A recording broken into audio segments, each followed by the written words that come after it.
మీ ఎలాంటి వ్యాపార ప్రకటనలకైనా వెంటనే మా ఛానల్ సంప్రదించండి. అందరికి నమస్కారం, నేను శిరీష. ముందుగా అందరికి శ్రీ పరాభవనామ సంవత్సర ఉగాది శుభాకాంక్షలు. ప్రస్తుతం మనతో పాటు ఉన్నారు ప్రముఖ ఆధ్యాత్మికవేత్త, జ్యోతిష్య పండితులు డాక్టర్ వేణుగోపాల్ గారు. గురుగారితో మాట్లాడతాం. నమస్కారం గురుగారు. నమస్తే. గురుగారు, ముందుగా మీకు కూడా ఉగాది శుభాకాంక్షలు అండి. తప్పకుండా అమ్మా, మీ అందరికీ కూడా, ప్రేక్షకులందరికీ కూడా ఈ నూతన తెలుగు సంవత్సరం పరాభవనం సంవత్సరం ఉగాది పండుగ శుభాకాంక్షలు. గురుగారు, ఉగాది విశేషంగా మరి ద్వాదశ రాశిలో అయిన వృషభ రాశి వారికి ఈ సంవత్సరం ఎలా ఉండబోతుందంటారు? ఎలాంటి జాగ్రత్తలు తీసుకోవచ్చు అంటారు? ఆర్థిక పరంగా, ఆరోగ్య పరంగా ఎలా ఉంటుందంటారు? ఈ నవగ్రహాల ప్రభావం ఈ రాశిపై ఎలా ఉంటుందంటారు ఈ సంవత్సరం? ఈ తెలుగు సంవత్సరం పరాభవనం సంవత్సరంలో మనము వృషభ రాశి గురించి మాట్లాడుకునేటప్పుడు ముందుగా ఈ వృషభ రాశికి సంబంధించినటువంటి నక్షత్రాలు ఏది తెలుసుకుంటే వారు మా రాశి అని చెప్పుకోవడానికి అనుకూలంగా ఉంటుందమ్మా. ఈ కృత్తికా నక్షత్రం 2, 3, 4 3 పాదాల వారు, అలాగే రోహిణీ నక్షత్రం 1, 2, 3, 4 పాదాల వారు, మృగశిర నక్షత్రం 1, 2 2 పాదాల వారు, ఈ 9 నక్షత్ర పాదాల వారు వృషభ రాశికి సంబంధించిన వారమ్మా. ఈ నూతన సంవత్సరంలో వృషభ రాశి వారికి ఆదాయం 5, వ్యయం 14, రాజ్యపూజ్యం 5, అవమానం 4. సహజంగా మనం ఈ తెలుగు సంవత్సరం ఫలితాలు, వార్షిక ఫలితాలు చెప్పుకునేటప్పుడు ఉగాది పండుగ రోజు ఈ ఫలితాలు వాడుతూ ఉంటాం. ఎంత ఆదాయము, ఎంత వ్యయం, దాన్ని చూసి మనం భయపడాల్సిన పని లేదు, ప్రేక్షకులు ఎవరు కూడా కానీ, ఏ రాశి వారు కూడా కానీ. ఎందుకంటే ఇప్పుడు వృషభ రాశి వారికి ఆదాయం 5 అన్నాను నేను, వ్యయం 14 అన్నాను అంటే వీళ్ళు ఏమనుకుంటారు, అమ్మో నాకు బోల్డ్ ఎంత ఖర్చు ఉంది, ఆదాయం తక్కువ ఉంది అన్నారు. దాని ఉద్దేశం అది కాదు. ఎక్కువ మంచి పనులు చేస్తారు అని అర్థం. అంటే వారు ఆదాయం 5 అంటే వారికి వచ్చేటువంటి ఆదాయం ధనం ఒకటే కాదు, వారి తెలివితేటలు, వారికి లభించేటువంటి సమయము, అవకాశాలు, ఇవన్నీ కదా, వారి ఆరోగ్యము, వారి శక్తి సామర్థ్యాలు, ఇవన్నీ ఆదాయమే కదా. కాకపోతే 14 వ్యయం కనిపిస్తుందంటే 14% కష్టపడుతున్నాం. ఇప్పుడు ఫర్ ఎగ్జాంపుల్ మీరు ఒక గృహ నిర్మాణం చేస్తున్నారమ్మా, అనుకున్న దానికంటే అంచనా మించిపోతుంది, సమయం ఎక్కువైపోతుంది, బడ్జెట్ పెరిగిపోతుంది. మరి కానీ పూర్తి చేస్తారు కదా, ఆపలేను కదా. ఎలా చేస్తారు? బయట నుంచి తీసుకొచ్చో ఇంకోటి చేసో ఏదో ఒకటి రుణం పొందైనా దాన్ని పూర్తి చేస్తారు. అంటే ఒక మంచి పనికి మీరు ఎక్కువ కష్టపడుతున్నారు. అసలు ఆ రకంగా ఆలోచించినప్పుడు వ్యయం అనేది ఎక్కువ ఉంటేనే మంచిది, అంటే మంచి పనులు చేస్తామని అర్థం. కనుక భయపడాల్సిన పని లేదు ఈ ఆదాయ వ్యయాల గురించి. వృషభ రాశి వారికి ఇప్పుడు గురువు అనుకూలంగా ఉన్నాడు. జూన్ 2వ తారీఖు వరకు ఆయన మిథున రాశిలో ఉన్నారు. వృషభ రాశికి అది ద్వితీయ భావం. ద్వితీయ భావంలో గురువు ఉంటే వాక్స్థానం బాగా ఉంటుంది, అంటే వీరి మాటకు విలువ పెరుగుతుంది. కుటుంబంలో కావచ్చు, వృత్తి ఉద్యోగ వ్యాపార వ్యవసాయ రంగాల్లో కావచ్చు, వీరు చెప్పిన మాటలు, వీరు చెప్పిన సలహాలకి ఎక్కువ విలువ ఉంటుంది. ఆ రకంగా వీరికి గౌరవం లభించినట్టే. అలాగే కుటుంబపరమైనటువంటి సౌఖ్యాన్ని పొందగలుగుతారు. కుటుంబంలో తల్లిదండ్రులకి ఏదైనా చేయాలనుకుంటే చేయొచ్చు, కుటుంబపరమైనటువంటి సౌఖ్యాన్ని పొందగలుగుతారు. ఇలాంటివన్నీ వాళ్ళకి పొందడానికి అవకాశం ఉంటుంది. స్థిరాస్తులు సమకూర్చుకోవచ్చు. ఏదైనా కొనుగోలు చేయాల్సి ఉంటే భూములు కానీ ఇట్లాంటివన్నీ చక్కగా కొనుగోలు చేయడానికి అవకాశం ఉంటుంది. జూన్ 2 తర్వాత వారికి తృతీయ భావం ఉన్నటువంటి కర్కాటక రాశిలోని గురువు వెళ్ళడం వల్ల కాస్త గురుబలం తగ్గేటువంటి పరిస్థితి ఉంటుంది.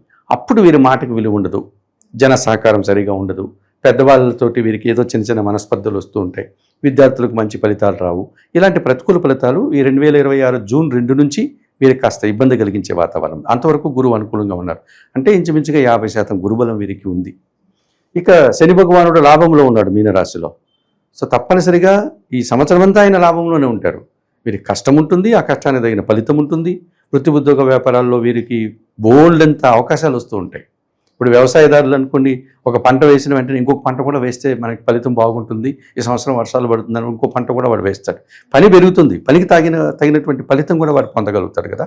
అలాగా వీళ్ళకి అదనపు ఉద్యోగాలు ఏదైనా రావడం కానీ, అదనపు ఆదాయం కోసం ప్రయత్నాలు చేయడం, ఇవన్నీ కూడా సక్సెస్ అవుతూ ఉంటారు. పనివారి సహకారం బాగుంటుంది.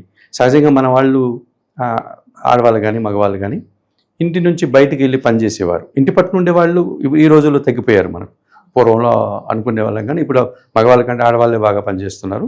ఎక్కువ శాతం ఉద్యోగాలు దొరుకుతున్నాయి. ఉద్యోగం లేని మగవాళ్ళే ఎక్కువైపోయారు. ఇప్పుడు ఈ సంవత్సరం కూడా అలాగే ఉంటుంది పరాభవన సంవత్సరంలో. సో ఈ రకంగా పాపం ఆడపిల్లలు బయటికి వెళ్ళి ఉద్యోగాలు చేసేవారికి ఇంట్లో వాళ్ళు ఏదో చిన్న చిన్న సహాయం పొందడానికి, అన్ని పనులు చేసుకోలేరు కదా, చిన్న పని వాళ్ళని పెట్టుకుంటారు. వాళ్ళు ఒక డ్రైవర్ కావచ్చు, లేకపోతే ఇంట్లో వంట పని చేసేవాడు, లేకపోతే ఇల్లు శుభ్రం చేసేవాడు, పాత్రలు కడిగేవాడు, వస్త్రాలు, ఇట్లాంటి వాళ్ళు పెట్టుకుంటారు. వారి సహకారం కూడా బాగుంటుంది వృషభ రాశి వారికి. సో పనివారి సహకారం బాగుంటుంది. పనివారి సహకారం అంటే చక్కగా పనులు అయిపోతాయి కదమ్మా, వాళ్ళు కూడా ఆనందంగా పని చేసుకోగలుగుతారు. అటువంటి సౌలభ్యాన్ని వీళ్ళు పొందగలుగుతారు వృషభ రాశి వారు. వ్యవసాయదారులకు బాగుంటుంది, కార్మికులకు బాగుంటుంది, శ్రామికులకు బాగుంటుంది. పనివారి సహకారంతో ఇంటా బయట చాలా పనులు చక్కదిద్దుకుంటారు.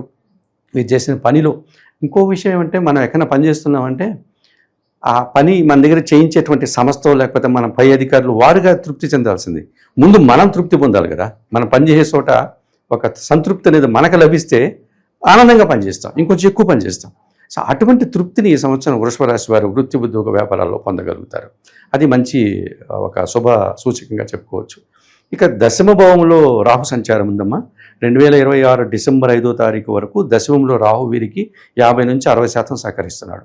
అనగా వృత్తి ఉద్యోగ వ్యాపారాల అధికారుల యొక్క అండదండలు ఉంటుంది, అధికారులతో సత్సంబంధాలు ఏర్పడతాయి. సో ఆ రకంగా వీరికి పనిచేసే చోట పెద్ద ఇబ్బంది ఉండదు. సో పనిచేసే వారికి మన పై అధికారులకి మధ్య ఒక మంచి వాతావరణం, ఒక స్నేహంతో కూడిన వాతావరణం ఉంటే మనం చక్కగా పనిచేస్తాం. లేకపోతే వాళ్ళు ఏదో చర్నకోలో పట్టుకొని అరిచినట్టుగా గట్టిగా మాట్లాడుతుంటే మనం కూడా తృప్తిగా పనిచేయలేం. ఏదో భయపడి పనిచేసినట్టుగా ఒక రకమైన అనీచినెస్ పెరిగిపోతుంది.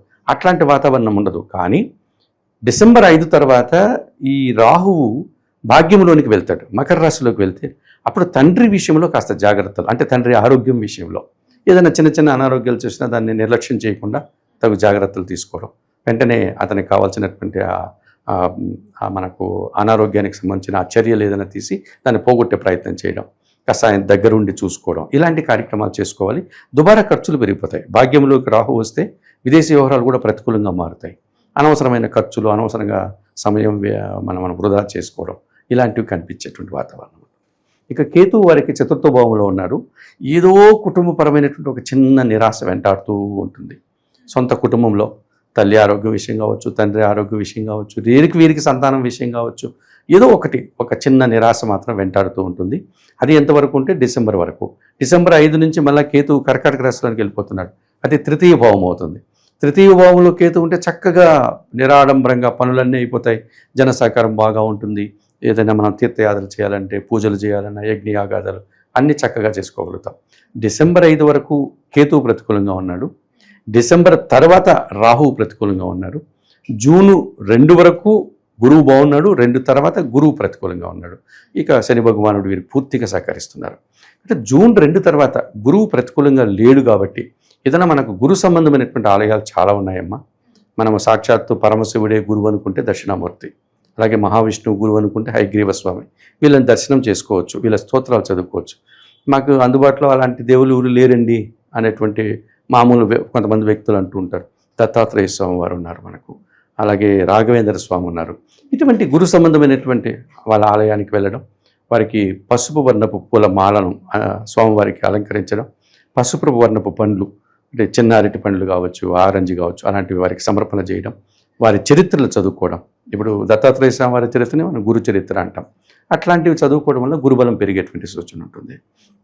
ఇక రాహు వారికి డిసెంబర్ వరకు బాగున్నారు. డిసెంబర్ తర్వాత కదా బాగలేంది. అటువంటి సమయంలో వారు భాగ్యంలోకి రాహు వచ్చినప్పుడు కనకదుర్గాదేవి అమ్మవారిని కానీ ఒకసారి దర్శించుకొని కుంకుమ పూజాది కార్యక్రమాలు నిర్వర్తించుకుంటే రాహు కూడా అనుకూలమవుతాడు. ఎట్లాగో డిసెంబర్ వరకు కేతు బాలేడు కాబట్టి నిత్య గణపతి ఆరాధన, గణేశాష్టకం చదువుకోవడం, కొన్ని ఉలవలను బాగా ఉడికించి కాస్త బెల్లం పొడి కలిపి గోవులకు ఆహారంగా అందించడం, ఇవన్నీ చేస్తే కేతువు కూడా అనుకూలించేటువంటి పరిస్థితి ఉంటుంది. ఈ చిన్న పరిహారాలు చేసుకుంటే వృషభ రాశి వారు మరింతగా మంచి ఫలితాలను ఈ సంవత్సరంలో పొందగలుగుతారు.